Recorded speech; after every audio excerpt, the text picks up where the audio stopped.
Sa mga bumabakbak dyan. Dito sa C5, kapag walang traffic lang naman.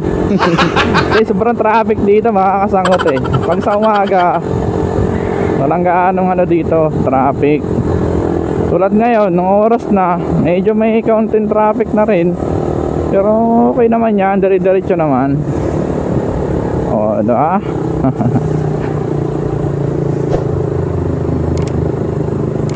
Haba oh, pila-pila talaga.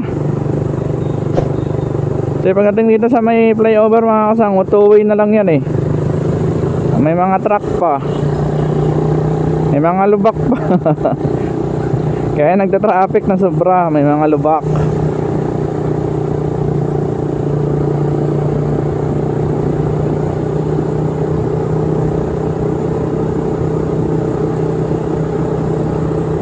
Ganda nito oh, kondo siguro yan oh.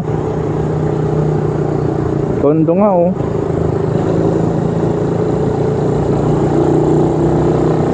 Overtake tayo.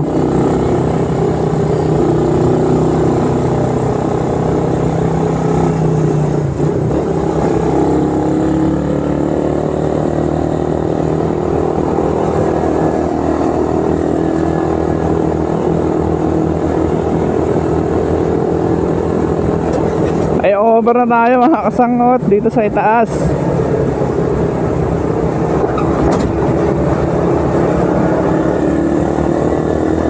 Let's go. Uy, lalim nun.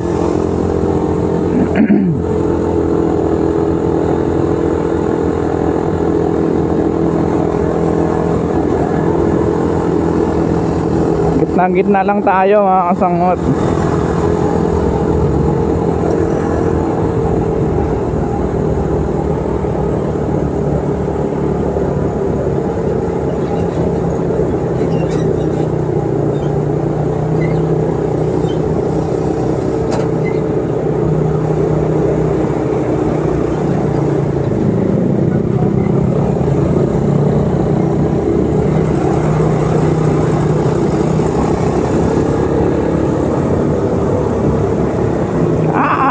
Lalim.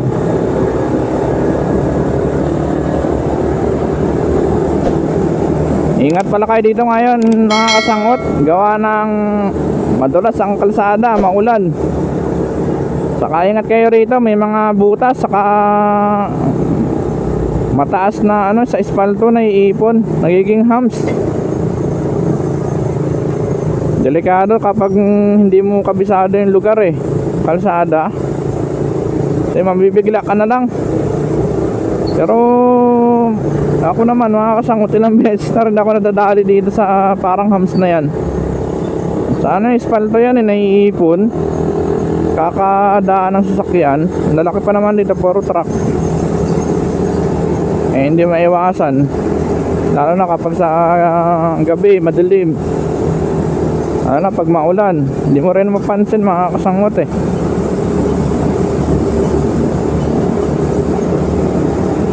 Usok nitong truck na to, loaded na loaded oh. Yo, sana hindi umulan, malapit na tayo, patilim na.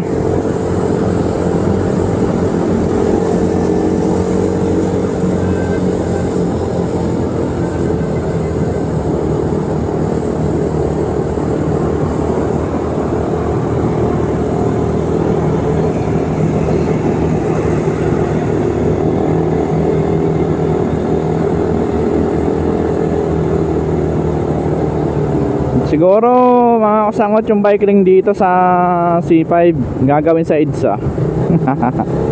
Wala nang maisipan yung MMDA na ano eh no, na maayos na gagawin sa kalsada eh. Lastik na yan, sobrang traffic na nga, tapos ganyan pang gagawin no. Wala na. Kaya tama yung ano ni Colonel Busita eh. Wala sa ayos talaga. Pero salamat pa rin tayo kung wala tayong kahit pa paano mga kasangot. Ayan o, May pabor naman yan sa mga nagbabike. Pabor, oh, may mga ano na sila. Pero ano eh, sobrang traffic kasi dito sa C5 mga kasangot eh. Hindi naman gaanong karamihan yung mga nagbabike dito. Kawawa naman. Ayan, market na tayo. Po, wala na ng malakas. Naman sana tayong abutan, malapit na. Kunting-kunti na lang mga kasangot. Nasa Pinosi na tayo.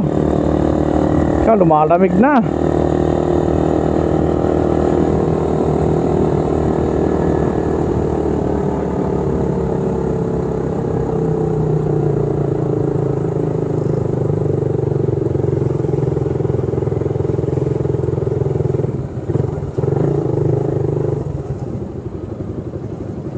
Stoplight pa.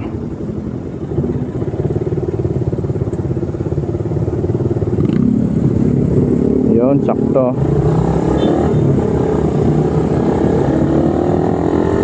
Darna. Darna.